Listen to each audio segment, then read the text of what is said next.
नमस्कार,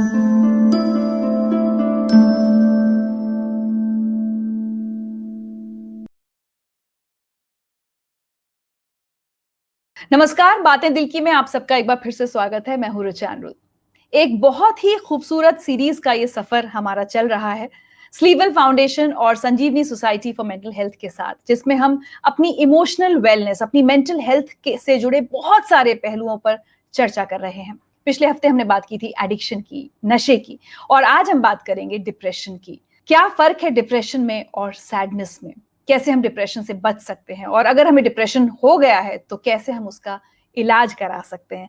इन तमाम बातों पर जानकारी देने के लिए अब मेरे साथ जुड़ रही हैं संजीवनी से वॉलंटियर काउंसलर कविता जी। सबसे पहला सवाल तो मेरा कविता जी यही है कि डिप्रेशन एक ऐसा शब्द है जिसका आजकल बहुत इस्तेमाल हो रहा है, बहुत इस्तेमाल। इतनी सारे हम सुसाइड के केसेस अपने आसपास सुन रहे हैं क्योंकि इतना क्राइसिस का वक्त चल रहा है। और वैसे भी हम सुनते हैं, कई बार लोग कह देते हैं मुझे बहुत डिप्रेशन हो रहा है, आई एम फीलिंग डिप्रेस्ड। और मुझे कई बार लगता है कि हम सबको शायद डिप्रेशन के सही मायने पता ही नहीं है, सही मतलब पता ही नहीं है। तो मैं चाहूंगी कि हम सबको आप सबसे पहले समझाएं, व्हाट इज डिप्रेशन? ऋचा जी, आपने ये बहुत एक इम्पॉर्टेंट क्वेश्चन रेज किया है कि क्या डिप्रेशन और सैडनेस एक ही है या फ़र्क है? और अगर फ़र्क है तो क्या फ़र्क है? लेकिन इसके पहले आपसे मैं एक चीज़ पूछूं, आपको क्या लगता है जो कोई जिसको आप जानती हो, आप देख रही हैं वो उदास है या डिप्रेस्ड है, आपको क्या लगता है वो क्या फीलिंग्स महसूस कर रहा होगा? कई बार मुझे ऐसा लगता है जैसे लोग खुद को विड्रॉ कर लेते हैं, एक शेल में चले जाते हैं, किसी से बात जी, बात नहीं करना चाहते। एक जी, होपलेसनेस की फीलिंग, कई बार हम सुनते हैं लोगों लोगों को ये कहते हुए कि अब मेरी जिंदगी में कुछ नहीं बचा, अब मेरा कुछ नहीं हो सकता। निराश हो जाते हैं बहुत जिंदगी से, अपने काम बिल्कुल। से, अपने रिलेशनशिप से, कि मुझे तो कोई समझता ही नहीं है। और एक ये जो आपने कहा अपने आप को विथड्रॉ कर लेते हैं, उससे क्या होता है कि एक लोनलीनेस उस इंसान के अंदर आने लगती है। वो विथड्रॉ इतना कर लेता है कि वो अपने आप को अकेला महसूस पाता है। उसके साथ-साथ उसकी आत्मविश्वास, आत्मसम्मान, अपने ऊपर जो एतबार होता है, वो सारी चीज़ें डाउन होने लगती हैं और साथ-साथ फिर नेगेटिव थॉट्स आने लगते हैं बहुत दिमाग में। कई बार तो आत्महत्या के भी ख़्याल आने लगते हैं, क्योंकि ये शुरुआत यहाँ से होती है कि वो एकदम अपने आप को अकेला पाता है, विथड्रॉ कर लेता है और साथ-साथ गिल्टी फीलिंग्स भी आने लगती हैं। तो जब ये इस तरह के अकेलेपन से इंसान को जीना पड़ता है, तो वो और श्रिंक होते चले जाता है अपने अंदर। उदासी जो है, वो एक वक़्त के लिए रहती है, फिर खत्म हो जाती है। एक ठीक है। ब्रीफ समय के लिए रहती है और हम्म, उसके जड़ कहीं न कहीं अगर आप अपने मेमोरी में जाएँगे तो आपको पता चल जाएगा, अच्छा हाँ, 10 दिन पहले ये बात हुई थी, हो सकता है ये इसे इतनी चुभ गई कि उसकी वजह से ये हुआ है। तो एक उदास है। स्पष्ट कारण मिल जाता है उदासी के लिए। लेकिन जब हम्म, डिप्रेशन की बात होती है, तो डिप्रेशन क्योंकि एक बीमारी है, वो एक हम्म, वक़्त के लिए नहीं होती, वो लगातार आपको अच्छा। घेरे रखती है। तो जैसे उदासी में माहौल बदलने से, टाइम बदलने से वो उदासी कम हो जाती है। लेकिन जब जी। डिप्रेशन होता है, जो लगातार इंसान के ऊपर हावी रहता है बीमारी के तौर पे, मौसम बदले, हालात बदलें, खुशियों का माहौल हो, कुछ भी हो, वो हटता नहीं है। हम्म, तो ये हम्म, लंबे दौर तक चलता है और क्योंकि इसके सिम्पटम्स इतने सटल होते हैं, उनको पकड़ना शुरू में मुश्किल हो जाता है, लोग समझ नहीं पाते हैं और बहुत समय निकल जाता है। उदासी लगभग 1-2 हफ्ते में अपने आप सुधर जाती है। तो अगर हम्म, आपके सामने कोई है जिसकी उदासी बहुत लंबी चल रही है, जैसे रोना बहुत हो रहा है, लगातार हो रहा है और बहुत सारी चीज़ों में फ़र्क आया है, तो हम्म, आपके एंटेना खड़े हो जाने चाहिए कि शायद ये उदासी नहीं है, शायद ये अच्छा। डिप्रेशन। उदासी जो होती है वो सब्जेक्टिव होती है, जैसे इंडिविजुअल फीलिंग्स की वजह से होती है। कोई चीज़ मुझे चुभ गई, लेकिन जो इंसान डिप्रेशन से गुज़र रहा है, उसकी बीमारी एक्चुअली बहुत ऑब्जेक्टिव है क्योंकि बीमारी है, उसके सिम्पटम्स होते हैं, उसका एक ट्रैजेक्टरी होता है, उसके हम्म, परखने के सिस्टम्स होते हैं, ब्लड टेस्ट जो भी होता है। हम्म। तो that is also one big difference between the 2। और कहा जाता है कि उदासी के ना शॉर्ट टर्म इफ़ेक्ट्स होते हैं। यानी कि हुँ। आपको बुरा लगा, आप थोड़ी देर को रोए, आप परेशान रहे, लेकिन जो इंसान डिप्रेशन से गुज़र रहा है, उसके लिए ये लॉन्ग टर्म कॉन्सिक्वेंसेस रखता है। कॉन्सिक्वेंसेस कैसे? क्योंकि अगर हुँ, आप इस डिप्रेशन में बहुत लंबे अरसे तक गुज़रे, तो आपकी लाइफ़ में तो इसका फ़र्क पड़ता ही है, आपके काम में फ़र्क पड़ता ही है, आपके रिश्तों में बहुत फ़र्क पड़ता है। तो देखिए नुकसान तो बहुत जगह हो सकता है, तो आपकी पूरी लाइफ को इम्पैक्ट करता है।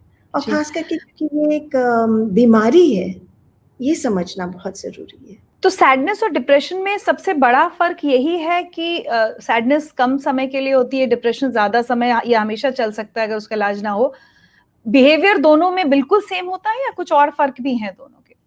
इसमें देखिए सिम्पटम्स दोनों के मिलते-जुलते हैं, लेकिन बात ये है कि जब आपको उदासी का दौर उससे आप गुज़र रहे हैं वक़्त से, हुँ, तो हुँ, हो हुँ। सकता है कि आपकी नींद में फ़र्क आया हो, आपको नींद ठीक हुँ, से नहीं आ हुँ। रही हो, परेशानी है या बहुत ज़्यादा नींद आ रही हो, ये डिप्रेशन का भी एक सिम्पटम है। क्योंकि जो हुँ। एक सर्कैडियन रिदम होता है बॉडी का, नाइट एंड जी। डे का रिदम होता है, वो बिगड़ जाता है। हमारे अंदर जब बेचैनी होती है, तो वो हमारे खाने पे, हमारे सोने पर, हमारे बिहेवियर पे, सब पे फ़र्क आता है। तो चाहे वो सैडनेस की वज़ह से हो या डिप्रेशन की वज़ह से हो, ये फ़र्क आता है। लेकिन यहाँ पे हमें ये देखना है कि ये बहुत लंबा चल रहा है क्या? क्योंकि आम तौर पे अगर 2 हुँ। हफ़्ते से ज़्यादा ये सिम्पटम्स चलेंगे, फिर आपको ये सोच लेना चाहिए कि भई शायद डॉक्टर के पास जाना ठीक रहेगा। एक लॉस ऑफ इंटरेस्ट आने लगता है, बिल्कुल किसी चीज़ में दिलचस्पी नहीं लगती है। हुँ, लोग हुँ, आपको हुँ। कहेंगे चलो मेरे साथ बाहर चलो, देखो मौसम कितना अच्छा हो रहा है, घर बैठे-बैठे मुँह लटकाए क्या होगा? तो ये डिप्रेशन ऐसी चीज़ नहीं है कि आप माहौल बदल लें, तो इंसान हुँ। ठीक हो जाए। ये तो ये कहने का मतलब हुआ कि अगर किसी को अस्थमा है, तो उनसे कहें, इतनी ताज़ी हवा चल रही है, तुम्हें ब्रीथिंग में क्यों प्रॉब्लम आ रही है? हुँ, हुँ, तो हुँ, हुँ, बीमारी हुँ। है, तो बीमारी एक अलग चीज़ है। उदासी और डिप्रेशन में एक और फ़र्क ये है कि जब ज़्यादा डिप्रेशन की तरफ जाने लगता है इंसान और डिप्रेशन हो जाता है, तो सुसाइड के थॉट्स कई बार आते हैं। तो one has to be watchful of that और इसमें लॉस ऑफ कंसंट्रेशन बहुत होता है। हुँ। थकावट इतनी होती है कि इंसान जो काम पहले कर लेता था 2 घंटे में, अब पूरे हुँ, दिन में हुँ। वो काम नहीं कर पाता है। तो 2 चीज़ें इसके साथ हो जाती हैं, एक तो मायूसी और एक अपने ऊपर एक शर्मिंदगी कि पता नहीं क्यों नहीं मैं कर पा रहा हूँ, दूसरे लोग देख रहे हैं मुझे। हुँ, एक हुँ, फीलिंग हुँ। ऑफ शेम भी आने लगती है, एनर्जी भी डाउन हो जाती है, आपकी नींद में भी बहुत फ़र्क पैटर्न्स हो जाते हैं। कई लोग तो बहुत ज़्यादा सोते हैं, उनसे उठा ही हुँ। नहीं जाता और कुछ कुछ लोग लोग बिल्कुल ऐसे सो नहीं पाते हैं। होते हैं हुँ। एग्ज़ैक्टली और ये चीज़ भूख में भी देखी गई है। बहुत लोगों को सुना होगा आपने, उफ़ आई एम सो वरीड मेरे से तो खाया ही नहीं जा रहा है और हुँ। कुछ और लोग होते हैं, जो जब फ़िक्रमंद होते हैं, तो बहुत हुँ। ज़्यादा खाते हैं। ये चीज़ डिप्रेशन में भी देखी जाती है। एक बहुत बड़ी प्रॉब्लम इन इन बीमारियों से जुड़ी ये है कि ना वो व्यक्ति उसको स्वीकार करना चाहता है उस बीमारी को, ना परिवार वाले, आस-पास वाले, इतना टैबू है। कोई घर में एडिक्ट भी होता है, नशे का शिकार है, लोग परिवार छुपाता है। भई लड़का बिगड़ गया है, बच्चा बिगड़ गया है, तक ही सीमित हो जाती है बात। इसी तरह जी। डिप्रेशन को भी फैमिलीज़, लोग अभी खुद स्वीकारना ही नहीं चाहते। उसको एक नॉर्मल बीमारी की तरह देख ही नहीं पाते। बिल्कुल, यही तो बात है ना ऋचा जी क्योंकि शुरू में जब हम लोग बातचीत कर रहे तो यही बात थी कि अगर हम अपने आप को एजुकेट कर लें, इसके बारे में थोड़ा इन्फॉर्मेशन हासिल कर लें, तो हम ये समझ पाएँगे कि ये कोई कमज़ोरी थोड़ी है, ये एक हुँ। बीमारी है। हुँ। तो अगर बीमारी के तौर पे समझा जाए, तो इलाज भी अवेलेबल है, तो इसमें कोई जी। टैबू वाली बात तो है ही नहीं। अगर इंसान अपनी लाइफ़ को बेहतर कर सकता है डॉक्टर के पास जाकर, क्यों नहीं? जी। लेकिन ये बात 2 कारण से लोग झिझकते हैं। एक उन्हें हुँ।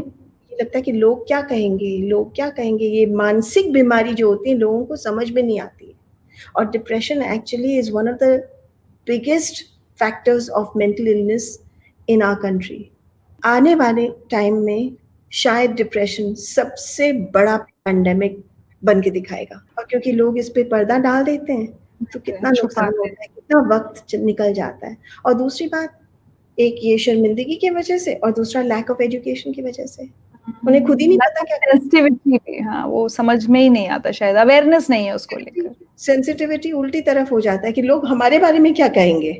नॉट हुँ। Sensitive to the person who is undergoing depression कि वो क्या महसूस कर रहा है, उसके हुँ। अंदर क्या चल रहा है। तो हुँ।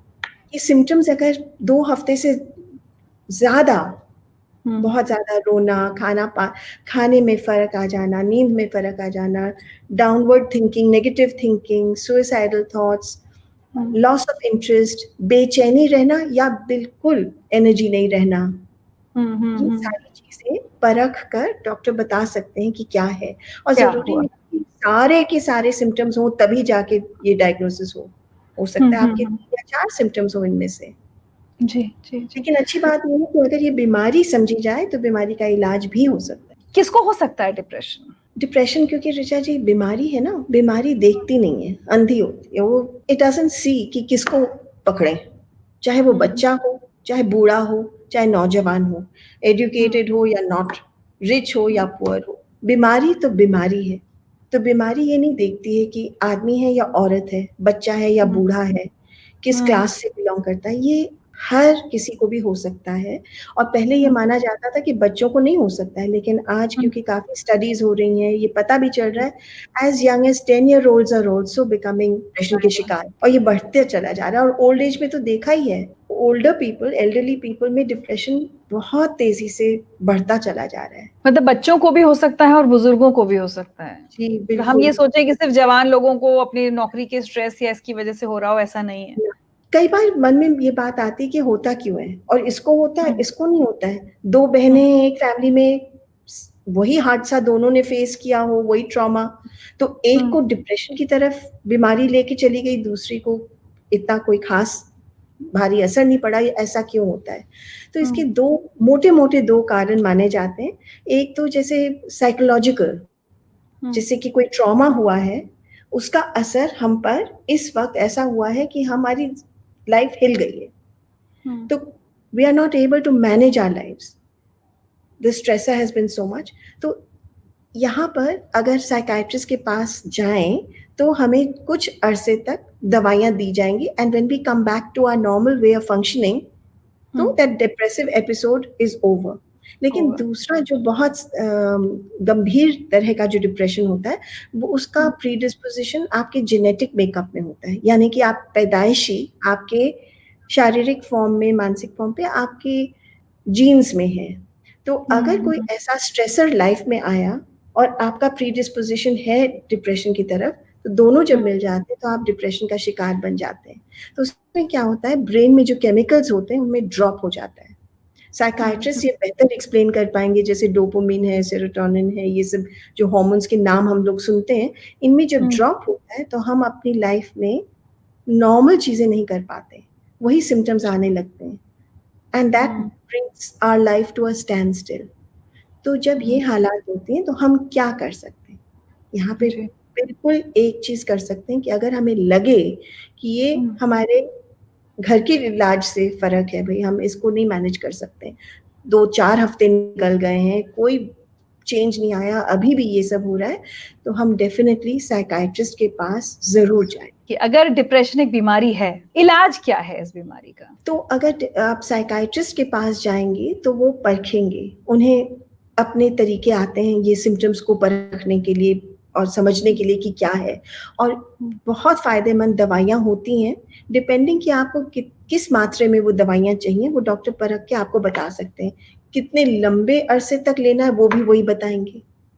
और साइकियाट्रिस्ट के अलावा ये दवाई लेना जो मैं आपको बता रही हूँ, मेडिसिन्स लेना बहुत ज़रूरी है, and to stay in touch with the psychiatrist. वो 2 हफ्ते के बाद आपको रिव्यू के लिए बुलाएँगे या 3 हफ्ते के बाद, ताकि वो फिर अपनी दवाइयों को कैलिब्रेट करें। यानी कि 2 हफ्ते के लिए उन्होंने ये मात्रे में आपको दवाई दी है, 2 हफ्ते के बाद आपको जाँचेंगे कि आर यू बेटर और नॉट बेटर? ये चेंजेस आए या नहीं? तो उसके हिसाब से वो फिर दवाई को कैलिब्रेट करते हैं, और फिर जितनी लंबी उसकी वो ज़रूरत होगी वो बताते हैं। इसके अलावा ऑफ कोर्स काउंसलिंग का तो है ही। कई बार psychotherapy, counselling. Psychotherapy, counselling and psychiatric help go hand in hand. और कई बार पहले साइकियाट्रिस्ट के पास जाइए, जब उनके इलाज से आपको फ़ायदा होने लगा, तब आप काउंसलिंग शुरू करिए, तो दोनों चीज़ें आपको ले जाके फ़ायदा बहुत दिखाती हैं।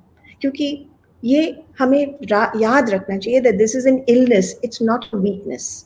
कई बार एक बीमार खुद अपना इलाज कराने नहीं या तो जाना चाहता या जा सकता या उस स्थिति में नहीं होता। ऐसे में एक डिप्रेस्ड व्यक्ति के आसपास जो लोग हैं, खासकर उसका परिवार, उसकी क्या भूमिका होनी चाहिए? यहीं पे हमारा कर्तव्य है, हमारी रिस्पॉन्सिबिलिटी है कि हम अपने फैमिली मेंबर को, अपने फ्रेंड को, जब दिख रहा है भई कि कोई प्रॉब्लम है, मान लीजिए आपके घर में कोई बहुत बीमार है, बहुत तेज़ बुखार है, तो वो तेज़ बुखार से तपने थोड़ी देंगी आप। आप उन्हें जी। ठंडी पट्टियाँ करवाएँगी, आप बर्फ़ लगाएँगी या जो भी करेंगी। तो इसी तरह जब हमें ये समझ आ जाता है कि ये इंसान डिप्रेशन का शिकार हो चुका है, इसको डॉक्टर के यहाँ जाना है, तो इनसे जब आराम से बैठ के बातचीत करते हैं, शांति से, तो वो इंसान जब धीरे-धीरे खुलने लगता है, तो ये बात कहना पड़ता है कि भई देखो जो तुम एक्सपीरियंस कर रहे हो अभी, ये एक बीमारी है और बीमारी का इलाज है और डॉक्टर्स हैं और अगर तुम्हें लगता है कि तुम अकेले नहीं जा सकते हो, क्या तुम चाहोगे कि मैं तुम्हारे लिए अपॉइंटमेंट ले लूँ? मैं तुम्हारे साथ चल भी सकती हूँ। ये पहला कदम लेना एक बहुत फ़ायदेमंद कदम होता है क्योंकि जो इंसान डिप्रेशन का शिकार है ना ऋचा जी, उसके अंदर एनर्जी नहीं होती है। वो शायद आपकी बात समझ भी ले कि हाँ, मैं जा सकता हूँ, मेरा इलाज भी हो सकता है, मैं बेहतर भी हो जाऊँगा।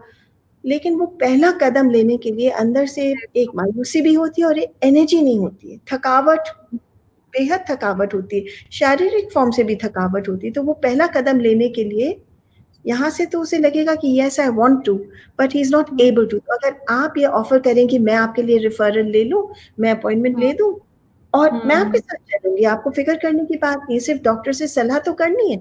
लेट्स फाइंड आउट कि वो होते क्या हैं, पहले समझ कि वो क्या हम लोग तो जी, नहीं जी। समझ पाते। तो फिर जब आप उन्हें एनकरेज करें और उन्हें ले जाएँ, तो उस वक़्त एक चीज़ का ध्यान रखना चाहिए, एक हमदर्दी के तौर पर अपनी बातें ना बताना शुरू कर दें कि तुम्हें पता है मुझे भी उदासी का एक वो एक्सपीरियंस हुआ था और मेरे साथ ये हुआ। क्या होता है कि उदासी तो आपकी लिफ्ट होके ख़त्म हो जाती है। डिप्रेशन जो है वो लंबा चल रहा है, तो वो इंसान आपकी बात सुन के एनकरेज नहीं होता है बल्कि उसके अंदर मायूसी बढ़ जाती है कि मुझसे क्यों नहीं हो पा रहा है।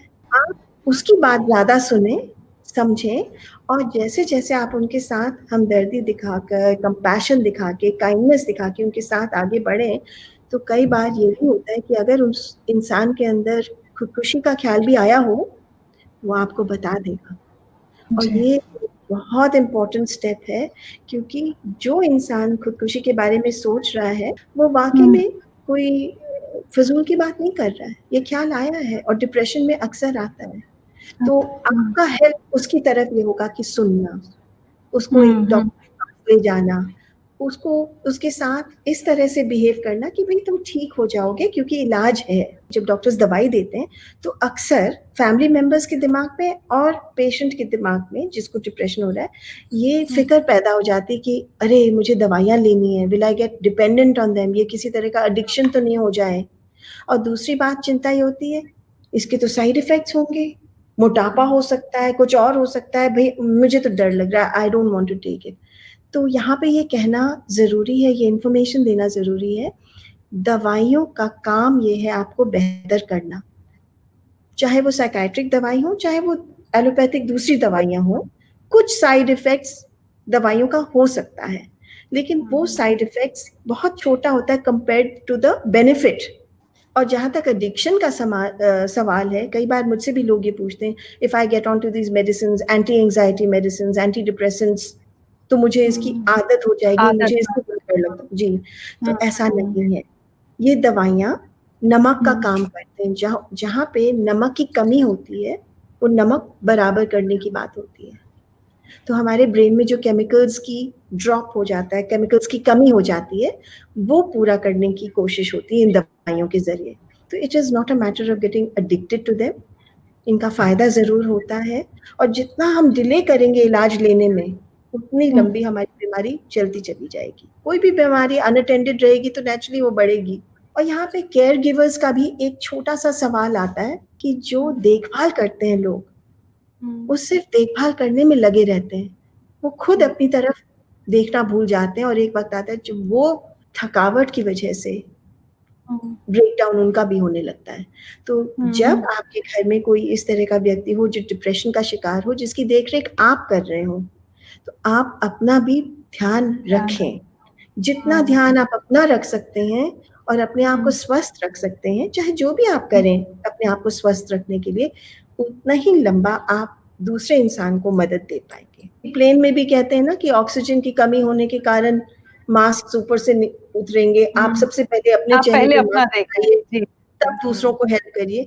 तो केयर गिवर्स के लिए ये बहुत ज़रूरी है और कई बार हम लोग एज़ काउंसलर्स सजेस्ट करते हैं कि केयर गिवर्स को आके अपना दिल हल्का करके अपने आप को फिर स्वस्थ बनाकर वापस जाना चाहिए, क्योंकि वो तो उन्हें करना ही करना है, लेकिन अपने आप का ध्यान देना बहुत ज़रूरी है। कोई भी बीमारी होती है ना ऋचा जी, उसमें रेस्ट की बहुत ज़रूरत होती है, आराम करना, और बीमारी में कुछ समय भी लगता है ठीक होने के लिए। तो ये दोनों चीज़ों को याद रखना चाहिए कि जब डिप्रेशन की बीमारी है तो इसमें भी उम्मीद नहीं करनी चाहिए कि भई दवाई तो खा रहे हो, अब उठो, करो काम, नॉट पॉसिबल। क्योंकि जब तक वो बीमारी के सिम्पटम्स कम नहीं होंगे, तब तक नॉर्मल फंक्शनिंग में इम्पैक्ट रहेगा। अब हमने ये समझ लिया कि डिप्रेशन एक बीमारी है। हमने ये भी समझ लिया कि कैसे, किन हालातों में हो सकती है, इलाज है उसका, किसके पास जाना चाहिए, साइकियाट्रिस्ट, साइकोथेरेपिस्ट, सबका एक अपना अहम रोल होता है, फैमिली का बहुत इंपॉर्टेंट रोल होता है। लेकिन एक जो कहावत हम बहुत सालों से सुनते आ रहे हैं, prevention is better than cure. तो अगर हमें डिप्रेशन को प्रिवेंट करना है, बचाना है कि हो ही ना, उसके लिए क्या किया जाए? ऋचा जी, ये क्वेश्चन बहुत इम्पोर्टेंट क्वेश्चन है, लेकिन इसका जवाब इतना सिंपल नहीं है, लेकिन इट इज़ पॉसिबल। सिंपल इसलिए नहीं है क्योंकि चुटकी बजा के इसका प्रिवेंशन नहीं हो सकता है कि भई ज़ुकाम आजकल सबको हो रहा है, विटामिन सी लेते चलो, इम्यूनिटी बढ़ा लो। यहाँ पे डिप्रेशन जो चीज़ है वो बढ़ते हमें एक लेवल पे ले आती है। और ये क्यों होता है? सबसे पहले आपने मुझसे ये कहा था लोनलीनेस एक कारण हो सकता है। लोनलीनेस सबसे बड़ा कारण है, और लोनलीनेस यानी कि अकेलापन, इसके साथ जुड़ा हुआ है एक और बहुत बड़ा शब्द, लॉस ऑफ कनेक्शन, जुड़ाव। जो आपने कहा था शुरू में, विथड्रॉ करके इंसान अकेला हो जाता है। शेल में चला जाए। तो जब आप पूछ रही हैं कि प्रिवेंशन के बारे में क्या बातचीत करी जाए, तो सबसे पहले मेरे मन में ये बात आती है कि जैसे पुराने ज़माने में एक नियम हुआ करता था हमारे घरों में, सबके घरों में, शायद आपके घर में भी, कि सब बैठकर एक साथ खाना-पीना करते थे। जब खाने के टेबल पे सब बैठते हैं इकट्ठा, तो दिन की पूरी बातें होती हैं, शेयरिंग होती है, एक-दूसरे की लाइफ़्स में क्या हो रहा है वो बातें होती हैं। तो over a period of time this creates a bond. Family के अंदर एक बॉन्ड होता है, एक जुड़ाव होता है, एक ठहराव होता है, और ये सिर्फ़ हमारी ज़िंदगी में नहीं देखा गया, ये एक्चुअली अर्ली मैन के टाइम से है, जब ह्यूमन बीइंग्स फर्स्ट थे, जब ट्राइब्स में घूमा करते थे जंगलों में, तो इकट्ठा बैठ के रात को आग के चारों तरफ बैठ के खाना एक साथ खाते थे और कहानियाँ इकट्ठा शेयर करते थे। इससे क्या होता था कि एक बॉन्डिंग और एक जुड़ाव जो पैदा होता था, that used to be a fantastic antidote to loneliness. क्योंकि इससे कनेक्शन बनता है, एक बॉन्डिंग बनती है, एक सहारा बनता है, तो अकेले होने का सवाल ही नहीं होता है। आपने रोज़ की शेयरिंग कर ली, रोज़ की प्रॉब्लम्स बाँट ली, आपकी लाइफ आगे बढ़ रही है और आपको पता है ये मेरा बेस है, मेरा फाउंडेशन है। एंड इससे एक जो कनेक्टेडनेस रहता है, that is one very beautiful way of keeping loneliness away. एक जो हार्मोन रिलीज़ होता है ऑक्सीटोसिन, जिससे कि एक फीलिंग ऑफ अफेक्शन होता है, हैप्पीनेस होता है, वो अपने शरीर में ऑटोमैटिकली पैदा होने लगता है जब हम एक्सपीरियंस करते हैं कि किसी ने हमें अपने बाहों में ले लिया, एक लविंग हग। और ये एक इट्स नेसेसरी कि ये रिश्ता वैसा हो जहाँ पे ये मुमकिन है। स्ट्रेंजर्स को तो नहीं कर सकते, फैमिली मेंबर्स में या बुजुर्गों में या बच्चों के साथ या अपने हस्बैंड वाइफ के साथ या अपने करीबी दोस्तों के साथ एक हग करना, एक फिजिकल टच होना। और वो कहा जाता है कि 15 से 20 सेकंड का हग जो होता है, उससे एकदम से ऑक्सीटोसिन ब्रेन बनाने लगता है।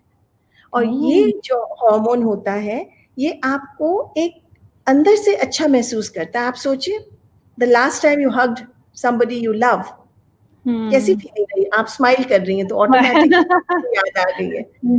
सो ये ऑक्सीटोसिन का एक ये मैजिक होता है कि, और हम आजकल अपने लाइव्स में इतने बिजी हो गए कि we forgotten what it's like for that touch. लेकिन this can not be forced, ये अंदर से आने वाली बात है। So, जी, तीसरी बात ये है कि आजकल के ज़माने में जब लोग इतने बिजी हो गए, इतने मसरूफ हो गए अपने-अपने काम में, अगर काम में नहीं तो अपने टैबलेट पे, अपने फ़ोन पे, अपने आईपैड पे, अपने किसी चीज़ पे भी लगे रहते हैं। अपने साथ अकेलेपन में कोई टाइम स्पेंड करना आता ही नहीं किसी को, बल्कि घबराहट होने लगती है। अगर कुछ नहीं है करने के लिए तो फिर फ़ोन ही उठा लो, ऑन कर लो, मैसेज देख लो, कुछ देख लो। अगर आपके पास 5-10 मिनट भी फालतू हैं और अगर आप अपने आप बैठे हैं, तब भी बेचैनी लोगों को आजकल महसूस होने लगती है। तो इससे क्या नुकसान होता है कि हम अपने अंदर की आवाज़, अपने बॉडी के सिम्पटम्स पहचानते नहीं हैं जब तक इट्स टू लेट। बेचैनी को थमने के लिए हमने अपना फ़ोन ऑन कर लिया। अगर हम अपने आप से वाकिफ़ होने लगें, थोड़ा अपने आप को जानने लगें, जैसे आपकी ये कड़ी हो चुकी है नो योरसेल्फ। नो योरसेल्फ का ये मतलब है कि आपके अंदर अगर कुछ चल रहा है तो थोड़ी देर बैठिए, सांस लीजिए, पूछिए अपने आप से क्या महसूस हो रहा है? क्या मुझे उदासी महसूस हो रही है? मुझे क्या बेचैनी महसूस हो रही है? मुझे क्या घबराहट महसूस हो रही है? तो जब हम उसे एक शब्द देंगे, उसे समझेंगे, तो उसके बारे में फिर कुछ कर भी सकते हैं। लेकिन अगर हम उसे नज़रअंदाज कर देंगे, दबा देंगे, तो वो जाएगा कहाँ? रहेगा तो फिर भी अंदर। तो कहीं न कहीं वो निकलेगा, और यूजुअली निकलेगा कैसे? किसी फिज़िकल एलिमेंट में, किसी और प्रॉब्लम में, कहीं और किसी के साथ झगड़ा हो जाएगा। आपको ये कनेक्शन पता भी नहीं चलेगा कहाँ से क्यों हुआ। तो अपने आप को परखिए, पहचानिए, थोड़ा-सा वक़्त दीजिए अपने आप को। No yourself. हम टाइम स्पेंड करते हैं दूसरों को पहचानने के लिए, जानने के लिए। अपने आप को भी जानना बहुत ज़रूरी है। जी, कहा जाता है कि vitamin D is like the sunshine vitamin, और इससे हमारी एनर्जी अप होती है। तो अगर हम आजकल तो ख़ैर घर से बाहर जाना मुनासिब नहीं है, लेकिन अपने घर में छत पे जाकर अगर पॉसिबल है, या कमरे में जहाँ धूप आती हो वहाँ पर जाकर सुबह की धूप या शाम की ढलती हुई सूरज की किरणों के साथ अगर आप थोड़ा-सा वक़्त स्पेंड करें ऑन अ रेगुलर बेसिस, ये नहीं कि एक बार कर लिया और फिर छोड़ दिया। अगर रेगुलरली थोड़ा नेचर के साथ टाइम स्पेंड करें, कितनी शांति मिलती है। नेचर के साथ और सूरज की किरणों के साथ भी होता है कि साइंटिफिक रीज़न हमारे बदन में to feel those hormones flowing. रात को जब हम सोने जाते हैं तो कई बार आपने देखा होगा डिप्रेशन और उदासी के जो शिकार होते हैं उन्हें नींद में बहुत up and down pattern change हो जाता है कि कुछ लोगों को नींद बहुत ज़्यादा आती है, कुछ लोगों को नींद बिल्कुल नहीं आती। जी, और अगर आपकी नींद बहुत दिनों तक डिस्टर्ब रहेगी तो आप शांत महसूस नहीं कर पाएँगे, इज़न्ट इट? सोते वक़्त अगर हम पूरे दिन के बारे में सोचें and we in our hearts feel a sense of gratitude कि मेरा कप बिल्कुल फुल है, ना कि ये सोचे मेरे पास ये नहीं हुआ, मेरे पास वो नहीं आया, मुझे ये नहीं चाहिए, मुझे वो। अगर आप नेगेटिव थिंकिंग में ज़्यादा देंगे तो आपकी मेंटल हेल्थ भी उस तरफ जाएगी। लेकिन अगर आप ये प्रैक्टिस बना लें to think of all the good things that have happened in the day and how full of that, and you go to sleep with that thought, that also becomes a habit जिसकी वजह से आपके अंदर एक positivity बनी रहती है। After all thoughts make the man. बहुत अच्छी बात कही आपने, और जैसे आपने कहा कि रात में अगर हम पूरे दिन का सोचें और अगर ये सोचें कि कल का दिन आज से बेहतर होगा, तो कहीं ना कहीं एक होप जागती है, because you know we always told there is light at the end of the tunnel. तो मुझे लगता है कि डिप्रेशन के शिकार जो भी लोग हैं वो एक खुद को एक अंधे कुएं से, एक अंधे सुरंग से गुजरता हुआ महसूस करते हैं, और बहुत मुश्किल होता है कई बार आसपास के लोगों के लिए उस अंधेरे को समझ पाना। अगर आप उस अंधेरे में हैं नहीं तो शायद आपको समझ में भी नहीं आएगा। लेकिन बस हम ये कोशिश कर सकते हैं कि अंधेरे में हाथ दे दें उनको थामने के लिए। हर डिप्रेस्ड व्यक्ति कोशिश करे कि एक उम्मीद का दिया अपने साथ जलाकर चले, क्योंकि हम एक जरिया बन सकते हैं एक डिप्रेस्ड इंसान को सही इलाज तक पहुंचाने के लिए। हम डॉक्टर्स नहीं है, लेकिन we can be the bridge. सबसे पहले तो स्वीकार कर लें कि डिप्रेशन है, या हमें हो या हमारे आसपास अपने किसी करीबी को हो, और कोई गलत नहीं है, कुछ उसमें कोई टैबू नहीं है, और जब स्वीकार कर लेंगे तो इलाज भी हो ही जाएगा। और मैं तो ये उम्मीद करूंगी, जैसे हमने होप की बात की, कि हमारा ये वीडियो देखकर, हमारी बातें दिल की सुनकर बहुत सारे लोगों को उम्मीद मिले, क्योंकि आजकल बहुत तरफ हम लोग निराशा से घिरे हुए हैं, और बहुत कई बार ऐसी कहानियां सुनने को मिल रही हैं लोगों की कि लोग डील नहीं कर पा रहे अपनी परिस्थितियों से और डिप्रेशन में जाते जा रहे हैं। सो आई जस्ट होप कि बहुत सारे लोगों को आपकी ये जो आपने इतनी अच्छी बातचीत की है इससे मदद मिले, और जिनको भी अभी तक ये समझ नहीं आ रहा था कि क्या करें, कहाँ जाएं, उन्हें समझ में आना चाहिए कि इलाज कराने के लिए, जैसे किसी भी और बीमारी का इलाज कराने डॉक्टर के पास जाते हैं, अगर आपको लग रहा है कि आप लंबे समय से डिप्रेस्ड हैं तो इलाज कराने साइकियाट्रिस्ट या साइकोथेरेपिस्ट के पास जरूर जाएं। थैंक यू सो मच कविता श्रीराम जी, हमसे इतनी अच्छी बातचीत करने के लिए, बातें दिल की। Thank you Richa ji.